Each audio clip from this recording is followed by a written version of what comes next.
Bismillahirrahmanirrahim. Assalamualaikum warahmatullahi wabarakatuh. Salam sejahtera untuk kita semuanya. Pada pertemuan kita kali ini kita akan membahas tentang ukuran pemusatan data. Ini kita bahas pada data yang berkelompok. Nah sekarang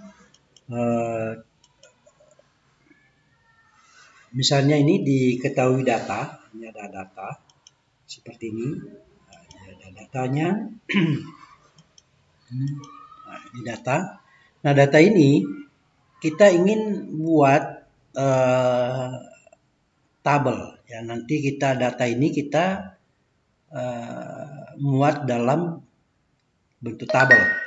Nah, maka untuk membuat tabelnya ini, data-data ini, maka ada beberapa langkah yang harus kita lakukan. Yang pertama adalah bagaimana menentukan banyaknya kelas dulu. Nah, cara menentukan banyaknya kelas itu ada rumusnya. Ini rumusnya nih, yaitu 1 ditambah 3,3 kali log N. Nah, N ini langsung kita ganti 40. Nah, 40 ini dari mana? Dari angka ini. Nah, angka ini kita itu 1, 2, 3, 4, 5, 6, 7, 8, 9, 10. Berarti ini 10, 20, 30, 40. Ini ada datanya, ada 40 data. Nah, setelah itu untuk mengetahui log 40 ini dipersilakan menggunakan kalkulator log. Maka diketahuilah bahwa log 40 itu adalah 1,602. Nah, setelah itu ini kita bentuk sederhanakan. Ingat aturan aljabar pada suatu ini, maka kita harus ingat rumusnya itu kali bagi tambah kurang, atau dibaca biasanya orang kali bata ya, gitu ya.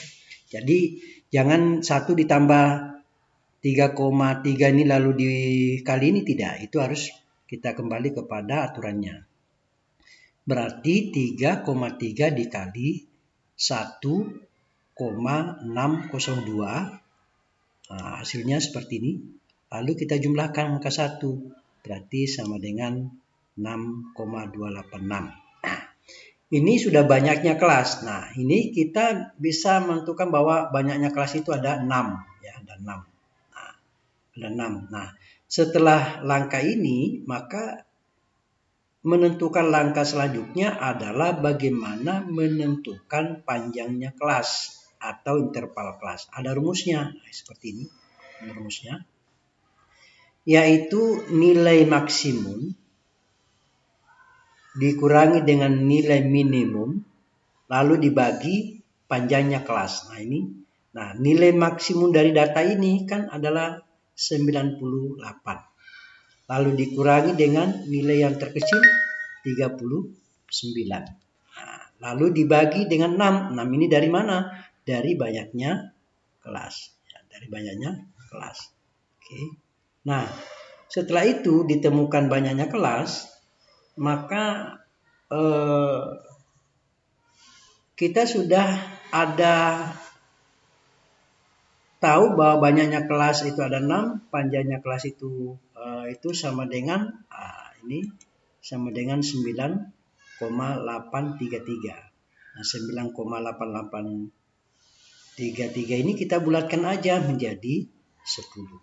Nah, sudah panjangnya kelas ada 10, banyaknya kelas ada 6, maka kita sudah bisa buat tabelnya. Nah, seperti begini tabelnya.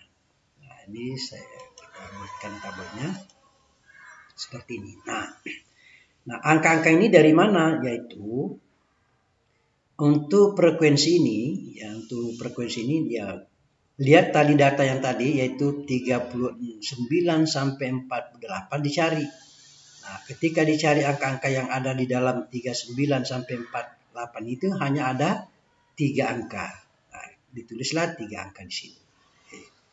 Begitu juga angka 49 sampai dengan 58 itu kita cari-cari, akhirnya hanya ada 3. Begitu seterusnya. Seperti ini ya. Nah, sementara angka yang di sini disebut SI. SI ini artinya itu adalah nilai tengah. Nah, nilai tengah, caranya menentukan nilai tengah itu adalah 39 ini ditambah dengan 48 ini, atau tepi atas ditambah dengan tepi bawahnya lalu dibagi 2, maka ditemukanlah 43,5. Begitu seterusnya. Oke. Nah, ya, seterusnya. Ditemukanlah ini. Nah, sekarang di sini ada FI dengan SI. Berarti di sini FI itu ini maksudnya ini frekuensinya. Nah, SI ini adalah ini. Nah, kita kali 3 dikali 43,5 dapatlah 130,5. Oke. Ya. Begitu seterusnya, yaitu 3 kali 53,5 sama dengan 160,5. Oke, begitu seterusnya. Nah, sekarang frekuensi kumulatifnya. Ini frekuensi kumulatifnya itu caranya menentukan angka di sini itu adalah pertama kita lihat frekuensinya dulu. Ini ada 3 ya, ada 3. Lalu 3 ini jumlahkan di bawahnya, yaitu jumlahkan 3, 6. 6 dijumlahkan dengan 8, 14. 14 dijumlahkan 12, 26. 26 dijumlahkan 9, 35. 35 dijumlahkan dengan 5 ya 40, maka ini. Nah, sekarang ini frekuensinya tentu adalah 40. Nah, begitu supaya kita inginkan nantinya ada pertanyaan tentukanlah rata-ratanya, tentukan apanya, harus kita tahu dulu nih. Jumlahnya ini berapa? Nah, ini kita jumlahkan. Maka jumlahnya dari sini dari 130,5, 1605 sampai jumlahkan itu akan ditemukanlah 2900. Nah, ini gunanya ini adalah untuk nanti menentukan nilai rata-rata pada data tersebut. Nah, seperti ini.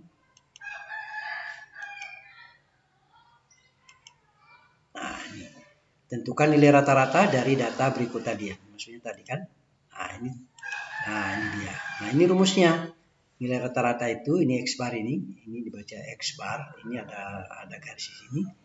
Yaitu sigma jumlah keseluruhan daripada tadi nilai frekuensi dikali nilai tengahnya baru dibagi dengan banyaknya frekuensinya. Nah, seperti ini kita temukan tadi adalah 2900, lalu banyaknya frekuensi itu adalah 40. Nah, kita sederhanakan menjadi 72,5. Oke. Ini yang menentukan rata-rata ya. Nah, sekarang kita bagaimana menentukan selanjutnya, misalnya ada pertanyaan selanjutnya adalah menentukan modus. Nah, modus itu adalah tentunya data yang sering muncul. Nah, kalau dilihat dari frekuensi tadi pada data tabel tadi, maka kita akan melihat bahwa di kelas 69 sampai 78 itu dia punya frekuensinya itu ada 12. Berarti ini yang paling banyak dibandingkan yang lain, kan? Nah, ada yang 5 tadi, ada itu. Nah, setelah itu kita sudah bisa menentukan ini bahwa ini kelasnya. Nah, sekarang rumus untuk modus itu, ya, untuk rumus modus itu, maka ini rumusnya yaitu modus ini adalah ini median, ini syarat ketik ya, ini mo, ini sini mo. Nah, yaitu titik bawah ditambah dengan DI ini atau D1 ini adalah selisih frekuensi kelas modus sebelumnya. Nah, ini sementara D2 ini adalah selisih frekuensi sesudahnya. P ini adalah panjangnya. Nah, contoh seperti ini, karena di sini kelasnya berarti untuk menentukan TB-nya ini berarti 69 ini koma dikurangi 0,5, maka ditemukanlah 69,5.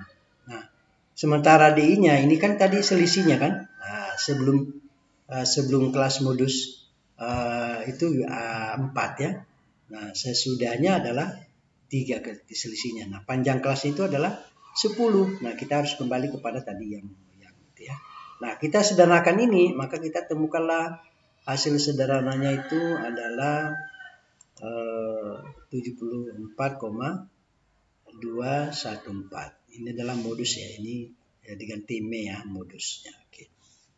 Nah, sekarang kita akan menentukan berikutnya, misalnya ada pertanyaan berikutnya seperti menentukan median. Nah, median ini adalah nilai tengah ya, nilai tengah.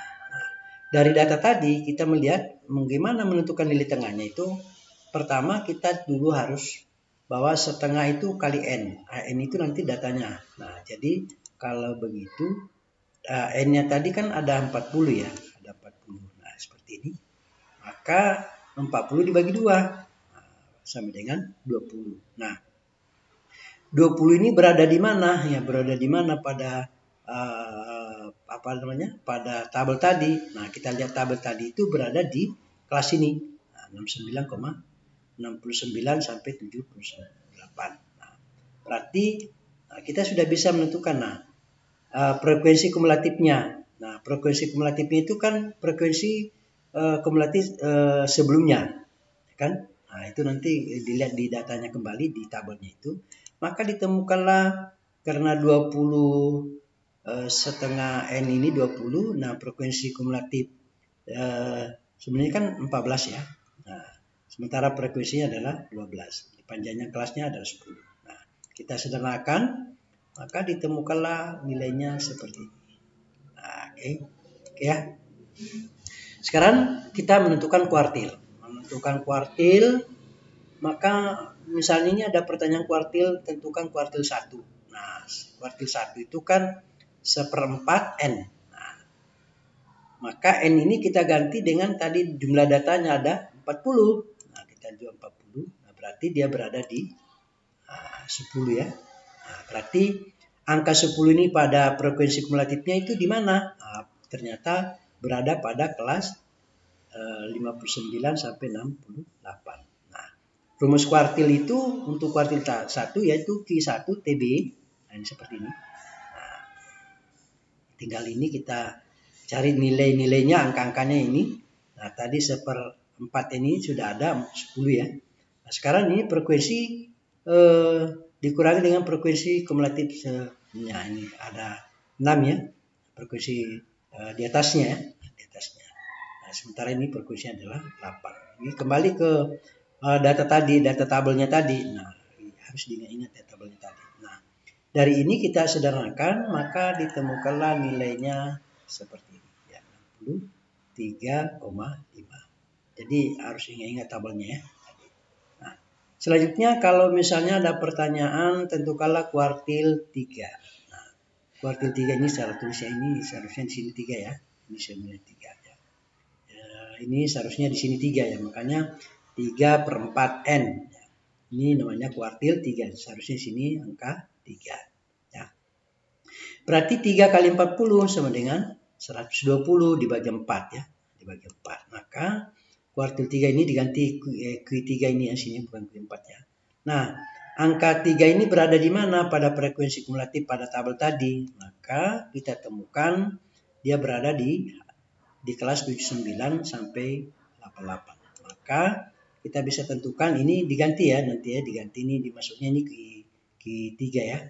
Nah, setelah itu kita temukan bahwa 30 dikurang frekuensi di atasnya nih, frekuensi kumulatifnya berapa itu? Yaitu 26. Lalu frekuensinya ada berapa itu? Di tabel ya kita lihat ya. Nah, kalau sudah itu tinggal kita sederhanakan, maka nilainya adalah 82,99. Oke, sampai di sini pertemuan kita kali ini. Mudah-mudahan apa yang disampaikan bisa membantu menyelesaikan permasalahan mengenai bagaimana ukuran pemusatan data, yaitu bagaimana menentukan, bagaimana membuat tabel,